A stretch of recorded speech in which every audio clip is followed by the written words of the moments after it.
This Renault has been voted the best electric car of the year. And I think I know why.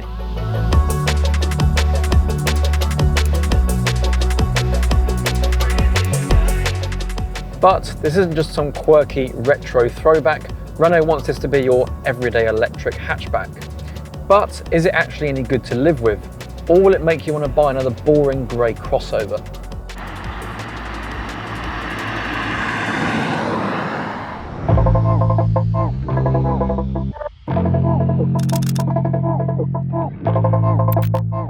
When it comes to design, the new Renault 5 blends modernism with nostalgia. You've got the distinctive vertical rear lights, those 5 badges dotted around the bodywork, and that wonderfully boxy silhouette that feels straight out of 1982. Of course, this car is a lot bigger than the original Renault 5, and because it's so green, it will definitely stand out just a little bit more than you think.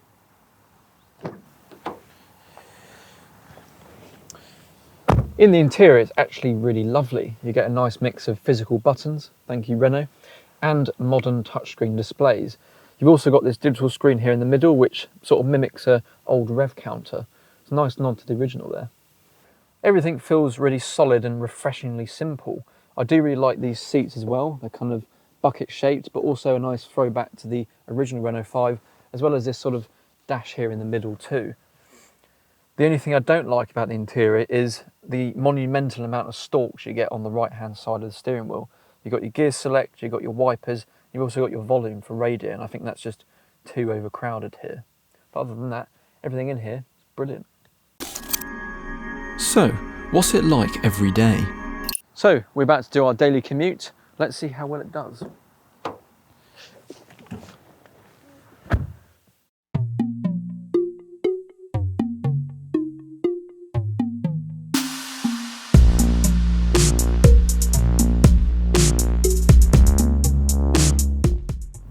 So straight away to drive in town, it's very easy. The steering is nice and light, but it's not too light compared to the other EVs I've driven. It's got a nice amount of weight and feedback to it. So that's very nice to see. And obviously if you change different driving mode, it will go into a different kind of feel.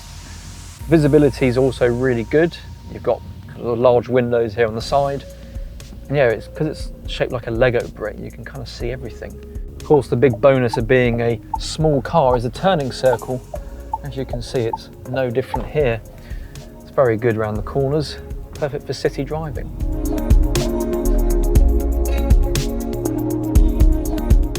Something that is quite nice for a city and town car is regen braking, and this has that as well. And that's when you come off the brake and it kind of slightly brakes for you and basically recharges the battery over time. Nice little feature on such a affordable car. And because it's an EV, you obviously get very nice smooth EV torque, and that is perfect for pulling out on people on a roundabout. Now I have briefly touched upon the different driving modes this car offers, and of course we've got the classic Renault multi-sense system, which if I press gives you different options. Currently in sport mode, which is obviously the best mode. You've also got personal mode, which means you can kind of customize how the car feels to your liking, and you've got like comfort and eco mode as well.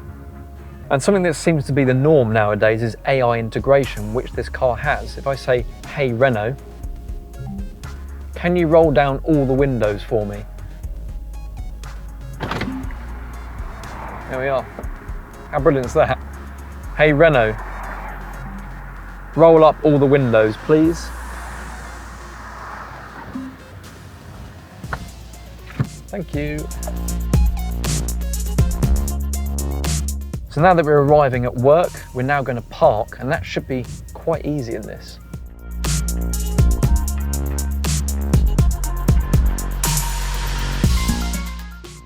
Here we are.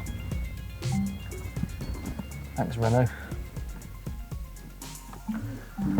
Sorry, can you repeat that? No, I'm parking currently, Renault, thank you. It does have a reversing camera and sensors, so that's obviously plenty. And because it's such a small car, or a fairly small car, as you can see, it's easy to park. Once more, please.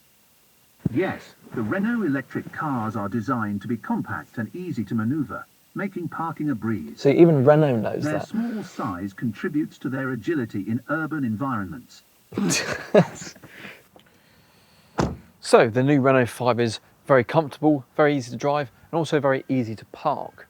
But what if you want to do your traditional French food shop?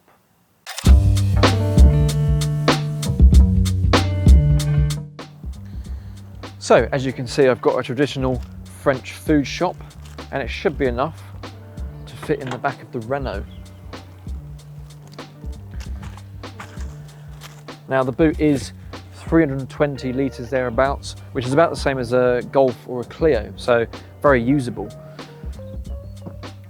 But I think the question on everyone's mind is, can you make a baguette in the back seats? Bonjour!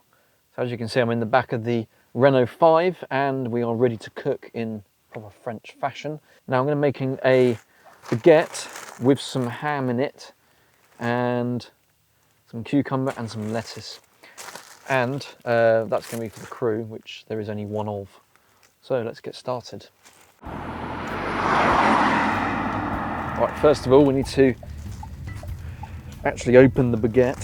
So we'll cut off the end. Jeez, that's a bit messy. I'm sorry, Renault, this is going to make a bit of a mess, and that's a good amount. Put the rest in the bag. So we need to cut in the middle, which is going to be a bit tricky. Here we are. Jesus. Oh God, all the crumbs all over me. Now we need to prepare the vegetables. There we are. Off we go. That's one bit. It's probably all we need actually. Next is the ham. Unfortunately, we've only been able to get German ham. I have to say, it is quite comfortable back here, even when doing this task. So the Renault is doing quite a good job at, you know, maintaining that comfortability here in the back. That's one bit, that's two bit. And then we put that together. I think that's a baguette, isn't it? So there we are, that is, I think, quite successful. You can make a baguette in the back of the Renault 5.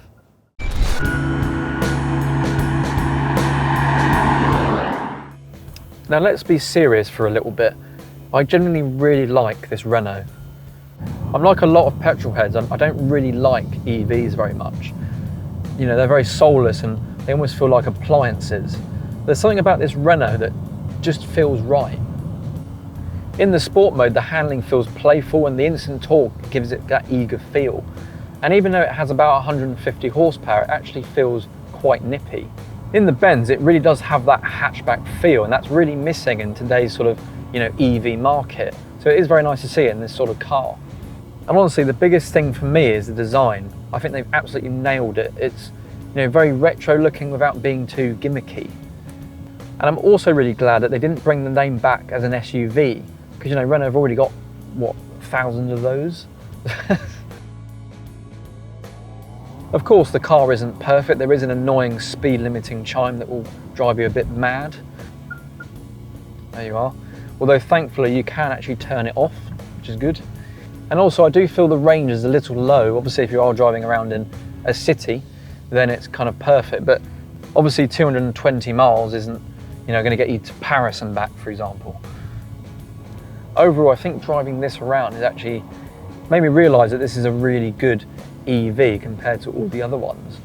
The other ones kind of feel really soulless and you don't really feel connected with the car, whereas this has that sort of feeling. And that feeling is essentially what you want in a car, in my opinion.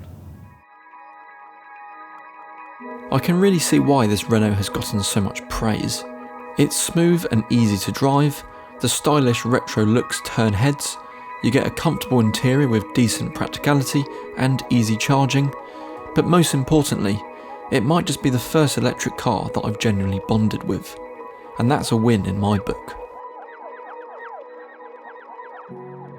So there we are, that is the new Renault R5, and I do think it does live up to the reputation. Thanks for Renault for lending us the car for a week, and we'll see you in the next one.